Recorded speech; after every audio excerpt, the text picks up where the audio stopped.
We need about 2 bowls of wheat flour to make this lovely Indian flat bread or chapati. Okay, half teaspoonful of salt to taste.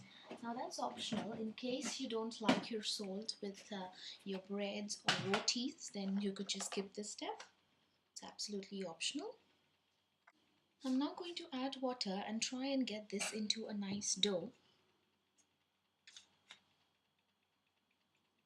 Okay, now I'm just going to keep mixing this together in such a way that I am able to make a nice dough together.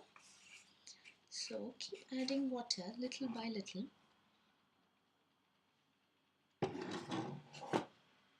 And try and get it together so that you can start making your dough. Now this requires practice, but if you do it on little quantities at a time, you can easily master this fast. Okay. Since we do it every day in our restaurants, it's not like a big deal for us. I'm pretty sure if you do it like 3 to 4 times, you're gonna get the hang of it. And try and use really thin wheat flour. Don't use the medium wheat flour, because if you want the actual Indian flatbread or the chapatis or the puris to be nice and soft, then you got to use this really thin or really finely done flour. And these are easily available in the Asian stores. If you just ask for some Indian flatbread flour or chapati flour, it shouldn't be a big problem to get it through.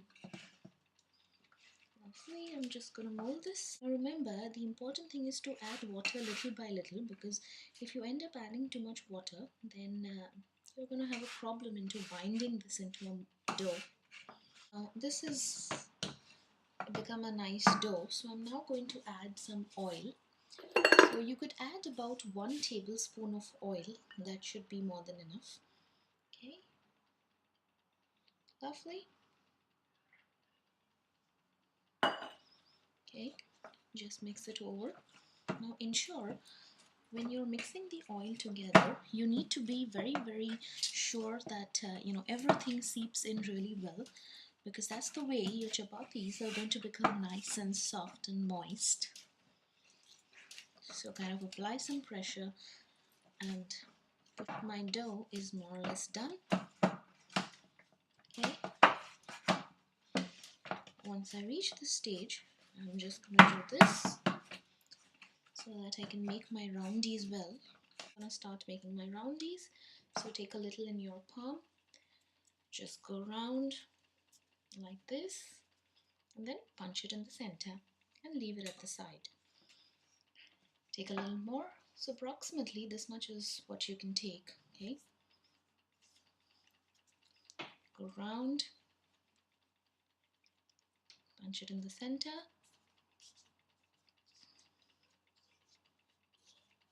okay, leave it at the side.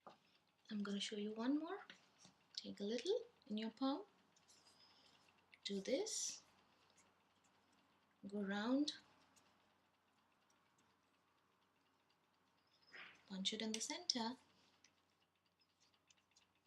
That's it.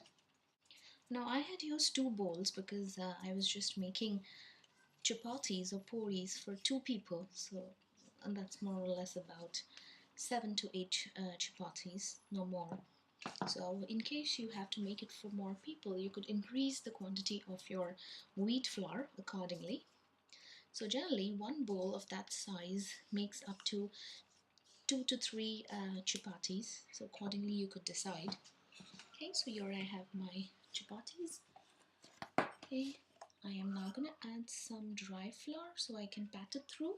My roundies that I've made, I'm going to put it in the plain flour, as you can see.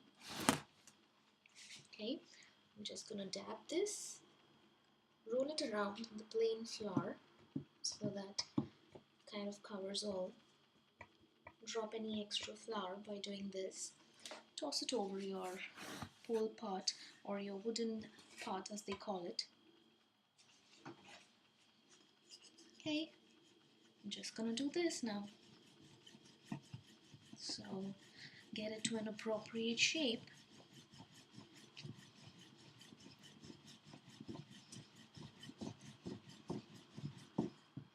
Okay, toss it around. Do the other side. That's the way it looks. Nice round.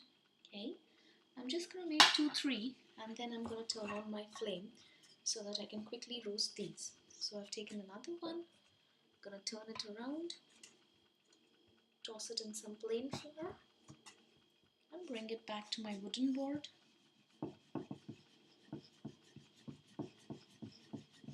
Now this is a small one that I wanted to show you. So this is the one that's going to become nice and thin. Okay, so depending on the kind of chapatis you like, you could make them. That one was medium size, the first one, and it was nice and big, circular, and it was mediumly thick. Okay, this one's going to be very thin. Okay, but there are some people who like them really thin, some like it thick, some like it medium thick.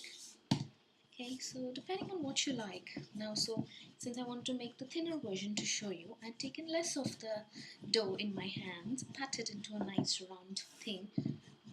So this is nice and thin, as you can see it. Lovely. So I'm just going to do this. There you go. Now, like I said, this takes a little practice. So, you know, you'll have to be a little regular.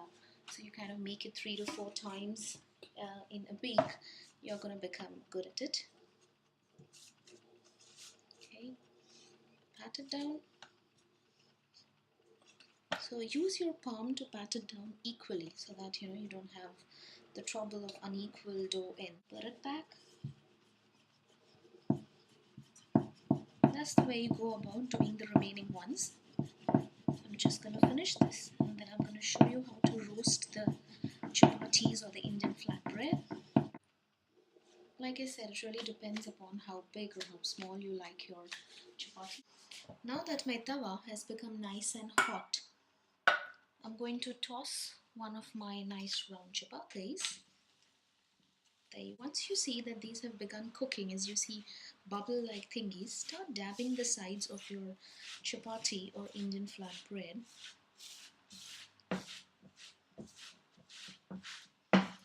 Okay, then dab it at the center, toss it around. Once again, dab it at the sides. Dab it at the center and pull it out. Now just place it in a dish. 1/2 to 1 teaspoonful of oil. Okay. Pour it on your Indian flatbread or chapati. Just do this. Go. Drop it in. Done cooking.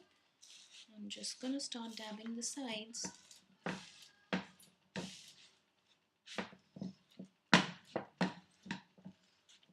Okay. Dab it at the center. Turn it around. Lovely. Once again, dab it at the sides. Now I'm dabbing this with a nice cake, so you can keep one dedicated cloth in your kitchen, which is your chapati cloth. So that's the idea of kind of doing the chapatis and then keeping them ready, and then you just go roasting about it fast. Works good as well. Start dabbing the edges.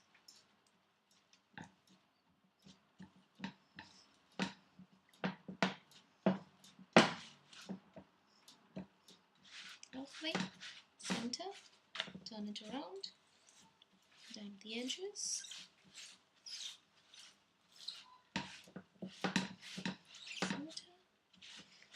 Spread it out. Chapatis are done. Wow, look at them. They're all lovely and soft and sumptuous. Wow, so enjoy. So thank you very much, and hope you guys enjoyed watching this video and you guys will try it out in your homes. And do write to me if in case you want me to really teach you or to cook with you a recipe of your choice. I'll be more than happy, because I believe in inspiring a lot of people to cook, and now that I have that kind of expertise, I want to pass it on to everyone. So thank you, and see you again in my next video. Bye bye.